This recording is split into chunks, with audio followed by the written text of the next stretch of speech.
자, 가나선 수행.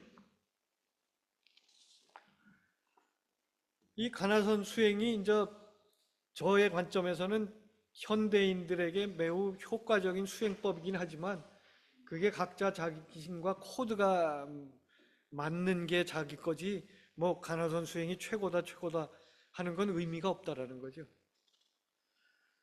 그 현대인을 위한 가나선 수행의 요긴한 점들은 다음과 같습니다. 일상선. 사실 남녀노소를 불문하고 현대인의 마음 공부를 점검하는 중요한 잣대는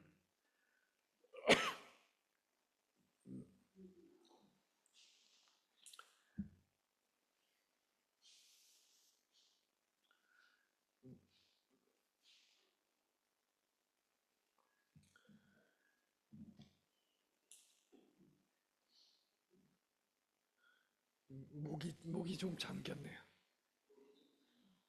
네. 아니.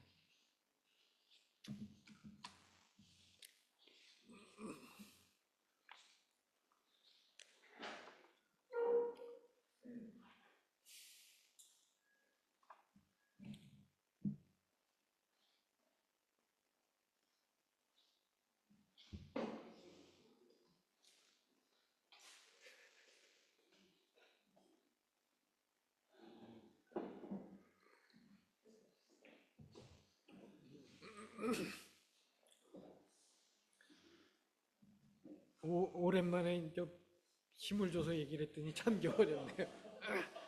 한 5분 쉬어야 되겠어요.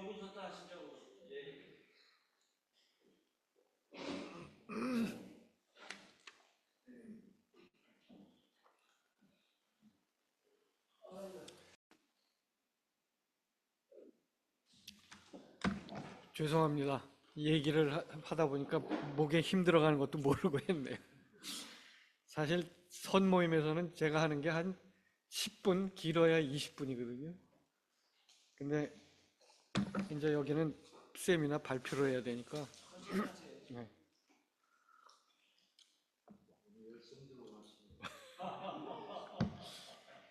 자, 일상선.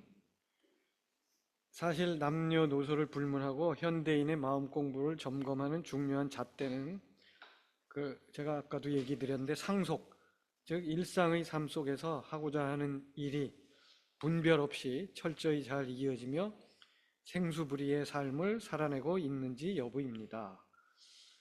이를 위해서 선도의 회원들은 형식적인 사홍서원 대신, 그러니까 불교계에서는 불교 의식에 사홍서원이라는 게 있어요. 근데 거기 보면 중생이 아무리 많더라도 다 건지오리다. 이거는 보살의 서원이지 일반인들의 서원은 아니거든요. 실현 불가능한. 그래서 2011년 무렵에 제가 선도의 회원들을 위해서 날마다 실천 가능한 신사홍서원, 신자를 하나 붙였어요. 날마다 한 가지 선행을 행하오리다. 한 가지 선행은 어렵지 않죠. 길 가다가 그 휴지통 옆에 떨어져 있는 거. 대개 저는 서강대 정년 퇴임 전에 보면 담배꽁초, 캔, 이게 과학관이 이나시오, 그 아담샬관인가? 마테오 리치관. 이렇게 안내판까지 해 있는데 일회용 커피 마시고 그 위에 올려놓고 캔 마시고 거기다 올려놓고. 저는 아침에 일찍 출근하거든요. 한 7시쯤 그 앞에 가면 수두룩해요. 그러면 한 건, 두 건, 세 건 하면서 이제 쓰레기통에 치우고 한 일주일치 선행은 했네 하고 제가 지나가거든요. 그 다음에 제가 또 농담 반 진담 반 그 회원들한테 선행 잠자리에 들 때 내가 오늘 선행 한 가지 한 일이 있나 해서 없으면 저금통에 1,000원을 하나 넣으면 된다. 근데 그 당시는 물가가 오르기 전이나 1,000원에 동네 빵집에 빵 3개였어요. 지금은 보니까 하나에 1,000원이더라고요. 제일 싼 데가. 그래서 조금 인상을 해야 되겠어요. 그 착한 일 한 일이 없으면은 2천 원.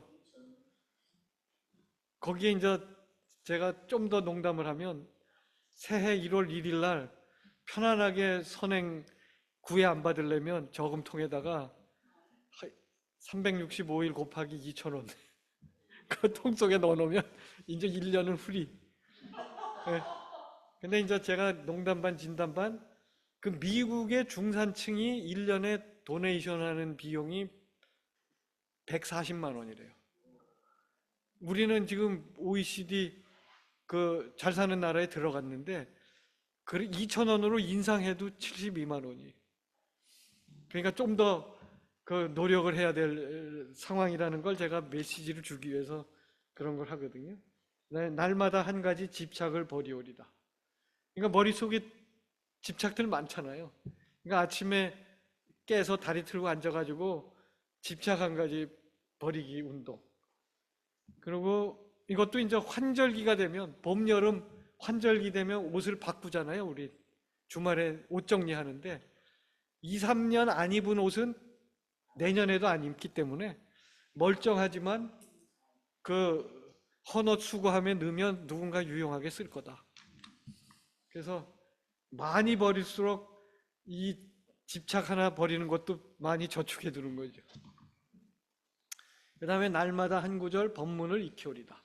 이 법문은 그 사실은 가르침이니까 종교를 떠나서 제가 물리뿐만 아니고 교양 강의도 1997년부터인가는 참선, 자연과 인간, 우주와 인생 이런 강의들을 2년에 한 번 정도 했거든요. 그래서 학생들에게 이 신사홍서원에 대한 성찰 보고서를 과제로 내요. 근데 이제 독실한 개신교인이라는 애가 자기는 이 날마다 한 가지 법문을 익히오리다. 그래서 사실은 대학 들어와가지고 교회 잘 나가지도 않고 성경도 잘 안 읽었는데 교수님 숙제를 접하고 크게 반성하고 매일 성경 한 구절씩 읽습니다. 그래가지고 제가 그 과제에 대해서 A 플러스 해가지고 돌려줬어요. 굉장히 이 법문이라는 것도 이게 국한되는 게 아니거든요. 사실은 저는 지하철 승강장에서 기다리면서 보면 거기 그 멋진 시, 뭐 영성의 글, 또 게시판들 있죠. 그 사랑의 그 거기에 뭐 류한 편집장인가도 뭐 아주 좋은 글들. 그래서 선도회 홈페이지에 그 글들을 많이 소개를 해요. 뭐 그리스도교건 뭐 불교건 가리지 않고. 그래서 우리 주변에 사실은 우리를 일깨워주는 멋진 가르침들이 굉장히 많거든요. 자, 그래서 그 신사홍서원, 그리고 네 번째가 날마다 한 차례 화두를 살피오리다. 이 화두는 지금 보통 명사가 됐죠. 그냥 성찰 주제. 예. 그래서 각자 뭐 성경을 통해서 묵상하시면 난해한 구절들 묵상하시면 되는 거죠. 자, 이 군더더기를 또 초점을 맞춰서 하죠. 이제 초심자들이 수식관 수행을 통해 집중력이 길러지면 본격적으로 무문관의 48칙 공안들을 참고하는 가나선 수행을 시작하게 됩니다. 특히 이 가운데 가나선의 원류라고 할 수 있는 우조법연선사께서 새롭게 제창한 핵심 공안, 기본 공안인 제1칙 조주구자 공안은 다음과 같습니다. 사실은 전 세계에서 가장 많이 참고하는 공안이 이 공안이에요. 여러분들은 평소 어떻게 무자화를 참고하고 있는가? 노승은 언제나 무자만을 참고하는 것으로 충분하다고 본다. 즉 조주화상에게 어느 때 한 승려가 개에게도 불성이 있습니까? 하고 여쭙자 조주 스님께서 무라고 대답하셨다. 만일 여러분들이 이 무자 하나를 투과한다면 천하의 그 누구도 여러분을 어쩌지 못할 것이다. 자, 여러분 이 무자를 어떻게 투과할 것인가? 이 무자를 철저히 투과한 사람이 있는가? 있으면 즉시 나와서 간파한 바를 제시해보라. 한편 무문선사께서 그 오도 체험을 아마 이 뒤 대목은 제가 나중에 추가 자료로 했던 것 같아요. 듣기만 하세요. 무문선사께서 그의 오도 체험을 바탕으로 제1칙의 개송에서 무자에 대해 다음과 같이 마무리하고 있습니다. 구자불성, 전제정령. 요게 이제 한 구절인데, 구자불성은 개의 불성 이렇게만 하면은 전제정령이 파악이 안 돼요. 전제정령은 저는 몽땅, 정령은 석가세존의 정각 바른 깨침의 그 가르침, 제는 제시하다거든요. 몽땅 석가세존의 그 깨친 바를 드러냈다 그러는데, 구자불성을 개의 불성에 관한 물음에 대한 조주의 무라는 외침, 이 무라는 외침, 그게 전제정령이라는 거죠. 석가세존의 바른 가르침을 몽땅 드러냈다. 제섭유무, 그러나 제섭 겨우제자거든요. 섭을 섭할 섭자. 조금이라도 유무에 걸리면, 있다 없다라는 유무에 걸리면 상신실명, 몸을 상하고 목숨을 잃으리라. 이 무문회계선사가 완전히 이 간화선의 종결자예요. 조주 스님의 그 개 불성이 있냐라는 물음에 무라는 이 대답, 석가세존의 깨친 바를 몽땅 다 들어요. 8만 대장경은 이 속에 다 들어있다는 얘기거든요. 참고로 남전참면이 우가창령 도솔 3관을 포함한 나머지 47개의 공안들은 이 무자 공안을 제대로 투과했는지를 거듭 검증하는 응용 공안이라 할 수 있습니다. 수학의 정석에 보면 왜 본문에 예제가 있잖아요. 본문을 잘 100% 이해하면 본문 예제도 쏙 머릿속에 들어와서 이해가 되지. 100% 이해한 사람은 뒤에 나오는 해답이 없는 문제, 그거 풀 수 있죠. 근데 그걸 못 풀었다 그러면 본문을 지금 100% 이해 못한 거가 되지. 못 떨어졌습니다. 자, 그런데 이제 이 우가 창령은, 이 공안은 나중에 시간 되면 한번 참고하시고, 여기에 무문회계선사의 코멘트가 또 멋져요. 만약 이 우가 창령 화두를 투과한다면 위로는 4가지 은혜에 보답할 것이고, 4가지 은혜는 부모님의 은혜, 이웃의 은혜, 그 공동체의 은혜, 크게는 나라 소속 공동체, 4번째는 스승의 은혜. 그 인간다운 삶을 살게끔 회심하는데 결정적 기여를 한 스승의 은혜, 이 4가지 은혜에 보답할 것이고, 하자삼류, 아래로는 중생을 이롭게 할 것이다. 그런데 투과하지 못하면 4가지 은혜에 보답 못한다는 건 불효자식으로 남을 것이고, 또 스승에게도 못된 제자로 남을 것이고, 이웃에게도 아무 보탬이 안 될 거고, 국가에도 아무 기여를 못할 시원치 않은 인간으로 살다가 말 거다 이거지. 중생제도는 턱도 없다 이거지. 그러니까 우가창령을 투과하라 이거지.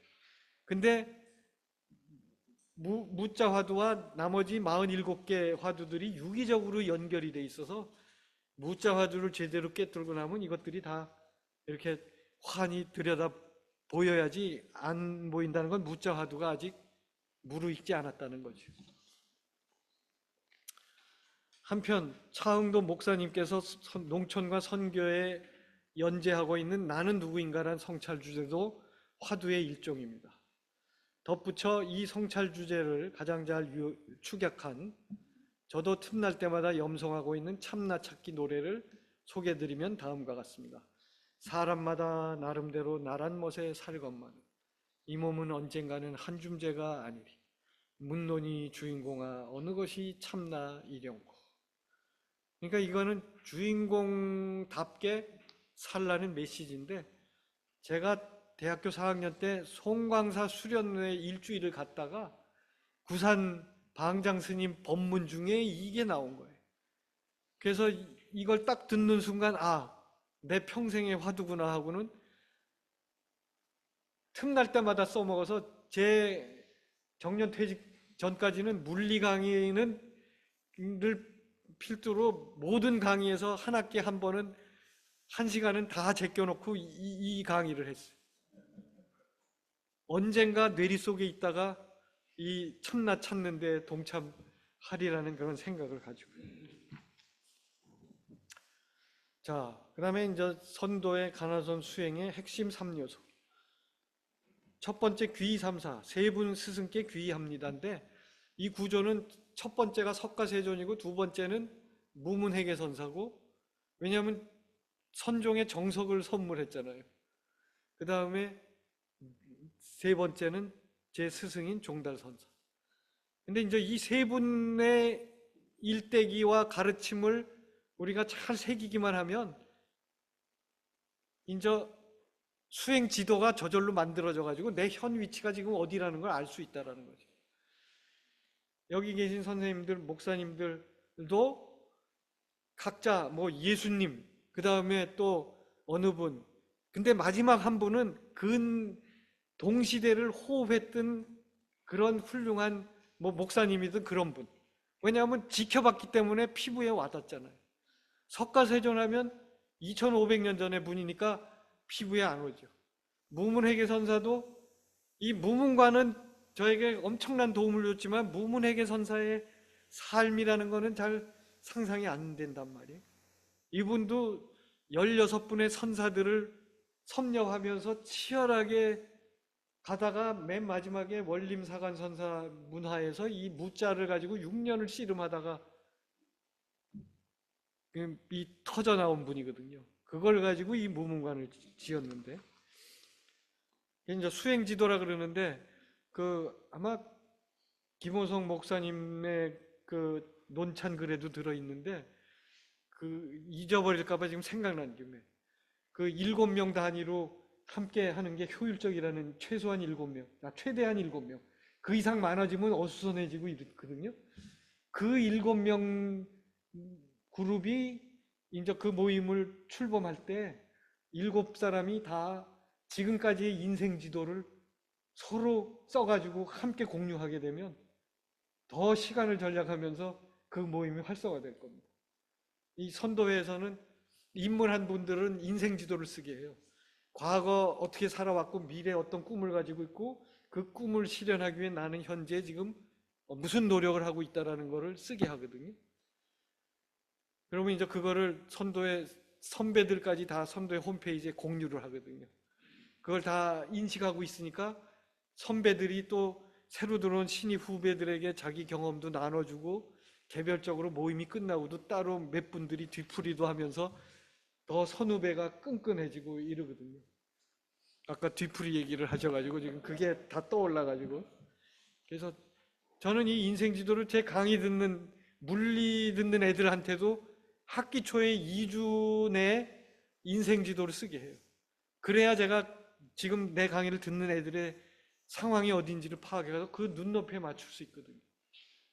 그리고 교양 강좌도 그걸 쓰게 하고. 근데 그 참선이나 뭐 우주와 인생, 자연과 인간 이걸 듣는 애들이 2주 후에 인생 지도를 저한테 써내는데 이구동성으로 대부분이 교수님 정말 고맙습니다.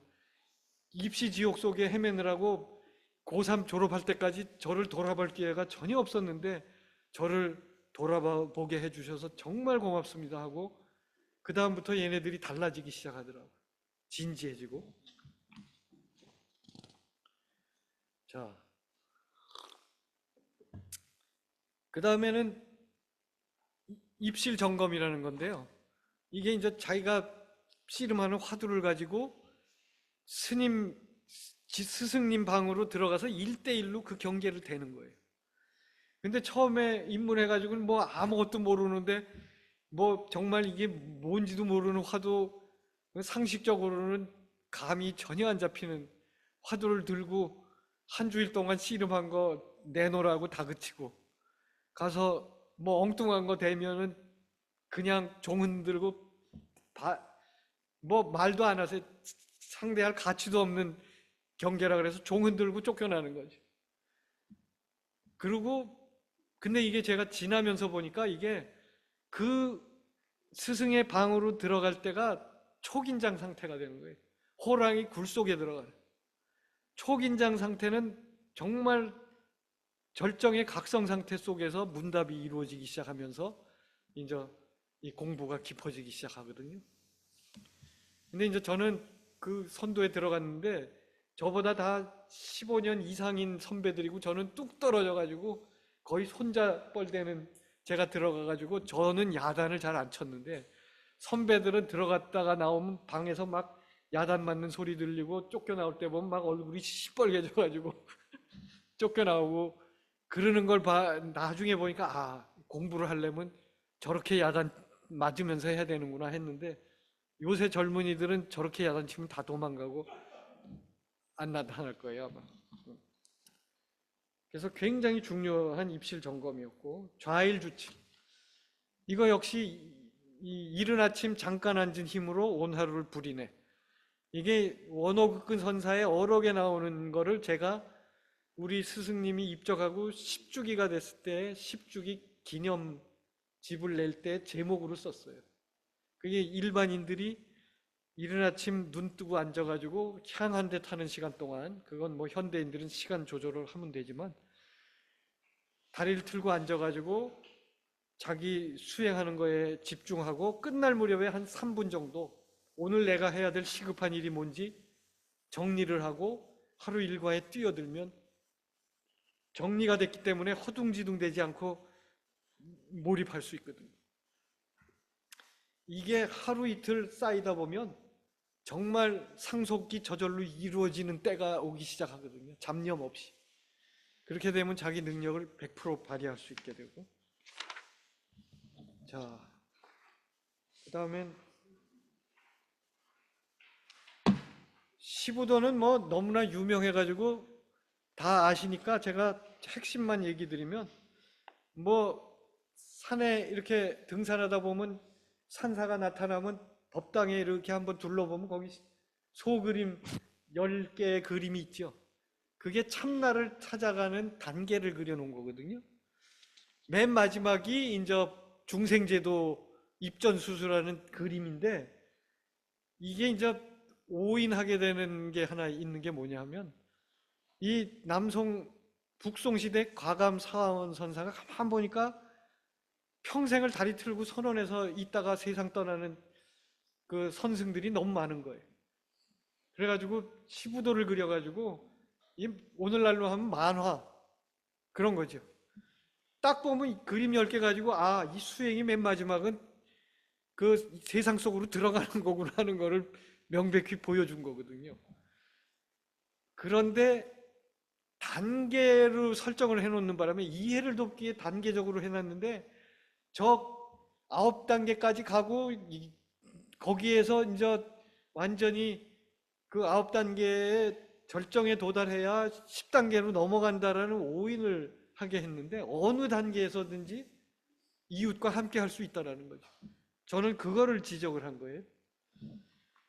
그래서 그 중요한 것 중에 하나가 이 탁발 일화 일은 뭐 칠가식이라는 거 쳐보면 이게 무슨 얘기인지 알 거예요.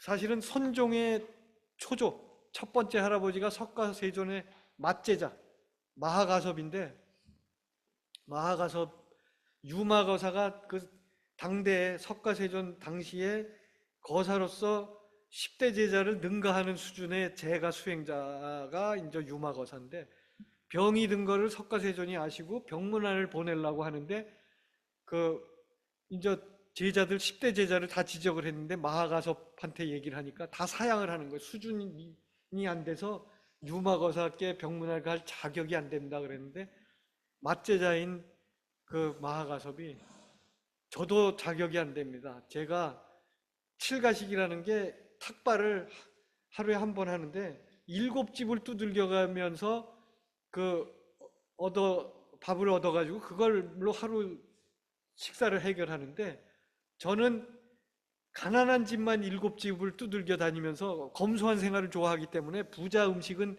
또 너무 배를 기름지게 할까봐 그 사치스러울까봐 안 하고 가난한 집만 두들겼습니다. 그랬더니 유마거사 지적이 부유한 사람에게도 복 지을 기회를 줘야지 당신은 너무 못 사는 사람들 집만 두들겼다 이거지. 그래서 저는 아직 지혜가 부족해서 유마거사를 상대할 수 없습니다. 자격이 못 됩니다. 그러니까 그게 이제 이 칠가식에 얽힌 일화거든요. 그래서 유마가 빈부불이의 칠가식을 제창한 거죠. 가난한 집, 부잣집 가리지 말아라 이거지. 둘이 아니다. 이제 서암 스님은 종전까지 지낸 분이고 불교계에서 훌륭한 분이셨는데 입적하셨지만, 이분이 탁발을 하시다가 마을 어귀에 있는 거지 있는 동 근처를 지나가다가 글로 들어가 버리신 거예요. 거기서 목탁을 두들기고 시주하라고.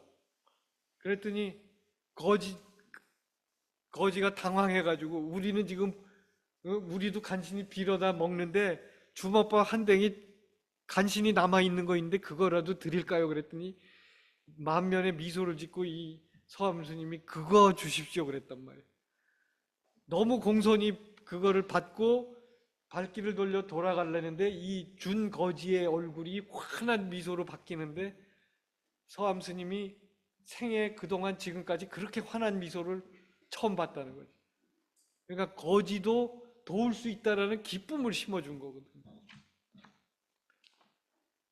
그 다음에 탁발 1화 3화는 음성 꽃동네 출발점이 된 최기동 거지 할아버지. 이게 오웅진 신부님이 추운 겨울날 지나가다가 다리 밑에서 뭐 꿈틀거리는 사람 무리를 봐서 봤더니 이 최기동 할아버지가 그 추운 날 마을에 가서 밥 빌어다가 15명, 6명이 공동체인데 15명은 지체가 부자연스러워서 혼자서 열심히 날라다 주는 걸 보고 감동을 받아가지고 이제 그게 그 음성 꽃동네에 출발이 됐는데, 이 최기동 할아버지의 어록이 얻어먹을 힘만 있어도 주님의 은총이다. 이거는 완전히 체험한 사람이 아니면 하기 힘든 그런 그 가르침이죠.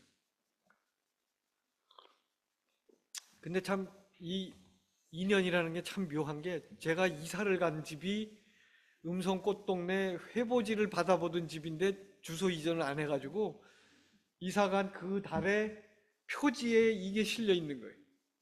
그러니까 저에게 가르침을 주기 위해서 그게 배달이 돼가지고 이제 음성꽃동네를 그 눈여겨 봤는데, 그 후에 이제 이게 너무 커지고 후원금이 거기로 다 몰리니까 그 공동체가 너무 부유해지면서 뭐 불협화음이 일어나는 걸 보니까 좀 안타깝더라고. 사실은 한 군데가 커지는 것보다는 작은 단위가 전국 단위로 퍼지는 게 중요하거든요. 그 다음에 군더더기에는 영성이라는 용어를 제가 어떤 모임에 갔을 때는 거기에서는 그분은 또 일본에 대한 그 선입견 때문에 이거 일본 사람이 만든 용어인데요 하고 뭐 좀 이거를 꺼려 해가지고, 제가 그런 분들을 위해서 저 시부도에 보면은 영기라고 나와요. 신령스러운 깃틀. 마음이 열리게 되면 그 신령스러운 깃틀이 작용해가지고 자유자재한 삶을 살아갈 수 있다라는 메시지를 주고 있는 거거든요. 이게 시부도 9단계의 체험을 하게 됐을 때 신령스러운 깃틀이 이제 활동하게 되고, 그 깃틀이 이제 중생제도의 길로 걸림없는 그 나눔을 할 수 있다라는 거죠. 자, 시간이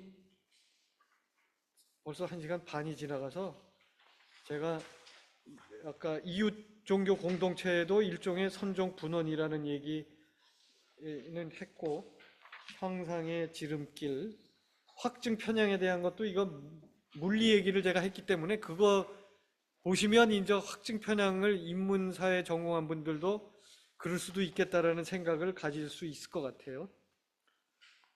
저는 종달 선사님이 떠나시고 선도회 회원들에게 수행 지침서를 하나 마련해야 되겠다고 하는 과정 속에 마침 두 문을 동시에 투과한다라는 화두가 떠올려져 가지고 제목을 화두로 잡아가지고 책을 내서 불광 출판사에서 났는데 아마 그게 신선한 충격을 불교계에 줬는지 3판까지 한 2년 만에 나왔나. 그러고 4판을 개정판으로 2004년에 또 한 번 내고 뭐 그렇게 됐어요. 근데 이제 우리가 개인 수행을 할 때 중요한 거는 수행을 해야 되는 이유는 내가 바뀌지 않으면 내가 안 바뀐 사람이 남을 바꾸게 할 수는 없다는 거거든요. 그래서 동서양의 나 먼저 바꾸기 기도문. 근데 뭐 동양은 수신제가 치국평천하 자기 집안을 일단 잘 가꾸고 난 다음에 뭐 나라도 다스릴 수 있는 거지. 집안이 풍지박산 났는데 어디 밖을 볼 여력이 있냐 그런 거고. 그 다음에 영국 웨스트민스터 대성당 지하 묘지에 성공회의 한 주교 모비명. 근데 그보다 한 200년 전에 이슬람교의 수피가 이미 이 내용을 했어요. 그걸 이제 벤치마킹 해가지고 바꾼 거죠. 내가 젊었을 때 세상을 변화시킬 만한 힘을 달라고 기도했습니다. 중년이 되었을 때 내 친구들과 가족들을 변화시켜 달라고 기도했습니다. 그러나 노년이 된 지금 나는 나 자신을 변화시켜 달라고 기도합니다. 만일 처음부터 이 기도를 드렸다면 내 인생은 훨씬 달라졌을 겁니다. 그런데 나를 먼저 변화시켰더라면 세상까지도 바꿀 수 있지 않았을까요? 자, 6번째, 공동체를 통해 멋진 세상을 꿈꾸다. 사실은 핵심 내용은 여기 들어있거든요. 내가 바뀌는 치열한 노력과 병행해서 공동체와 더불어 함께 나아가자는 거죠. 사실 뭐 저는 대학에서 정년을 맞이하고 뭐 참선 수행 모임을 지도하는 일을 50년을 해왔거든요. 그러니까 제가 잘하는 부분도 있지만 여기 유 소장님 경우는 또 불교 환경 운동의 전문가시기도 하고, 그러니까 서로 다른 분야의 분들이 서로 함께 뜻을 모으면 시너지 효과로 환경 문제 나오면 환경 문제 전문가분이 앞서 나가시고, 또 뭐 젊은이들 어떤 미래를 성찰하는 그런 거를 하게 되는 경우는 아무래도 대학에서 제가 교양 과목을 가리키면서 그런 노력을 많이 했기 때문에 그런 거에 익숙할 수 있을 거고, 그러니까 다 자기 장점들을 살리면 되기 때문에 이 공동체를 통해 멋진 세상을 꿈꾸다도 사실은 저의 체험을 바탕으로 한 거지만 선생님 각자의 체험을 바탕으로 한 그런 기여를 하면 되고, 틀은 똑같아요. 우리 공동체라는 게 사실은 혈연 공동체는 우리가 선택할 수 있는 게 아니고 태어나면서 거기 소속되지요. 그 다음에 거의 비슷한 게 지연, 학연, 그건 자기가 성장기에 속했던 공동체죠. 그 공동체도 있고, 그 다음에 공부를 마치고 직업을 갖게 되면 그거는 이제는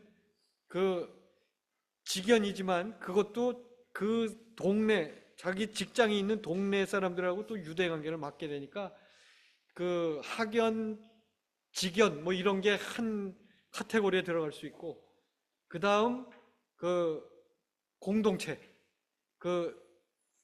나라 공동체가 우리 대한민국 내에서 가장 큰 거고, 좀 더 확대하면 지구촌 공동체지. 사실은 그 지구촌 공동체의 일환으로 평화봉사단이 우리나라에 와가지고 한동안 우리나라 계몽 활동에 크게 기여를 했었죠. 그분들이 돌아갔다가 뭐 30년, 40년 만에 한국에 와가지고 한국의 발전을 보고 아주 흐뭇해하는 분들이 제 주위에도 있었는데, 그런 공동체가 있고, 대개 제가 말씀드린 세 카테고리의 공동체는 누구나 다 속하지만, 네 번째 법연 공동체, 진리와 관련된 공동체. 여기 계신 선생님들은 뭐 각자 속한 교단 소속의 법연 공동체의 일원이죠. 저는 선도회를 통한 선도의 공동체의 일원이기도 하고, 그래서 그런 공동체 그 속에서 엮여 있는, 그래서 제가 그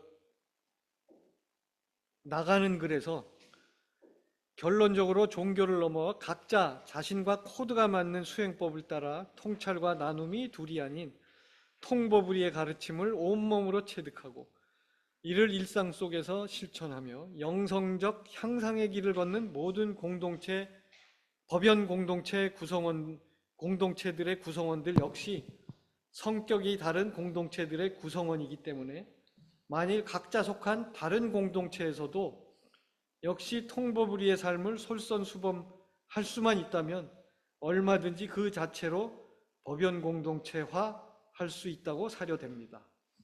사실 이렇게 될 때 시공을 초월해 문명의 전환기마다 인류가 아무리 혼란스러운 상황을 맞이하더라도 무너졌던 가정과 학교 및 사회의 교육 시스템들을 정상화시키면서 인류가 꿈꾸는 멋진 세상을 보다 빨리 실현할 수 있으리라 확신합니다. 끝으로 고마운 주위 분들로 인해 그동안 받은 감당할 수 없는 복의 빚을 남은 여생 동안 원금은커녕 이자만 갚기도 힘에 겨운 저를 다그치고자 지난 50년을 반성하며 틈날 때마다 새기고 있는 엉성한 자작시로 이 글을 마무리하고자 합니다. 입도 50년, 선도에 입문한 지 50년, 상창 통보선, 늘 통보불이선을 제창해 왔건만 실무 유소통, 실은 전혀 통찰한 바도 없었고 영무소보인, 또 누굴 위해 베푼 바도 없었네. 지금까지 경청해 주셔서 고맙습니다.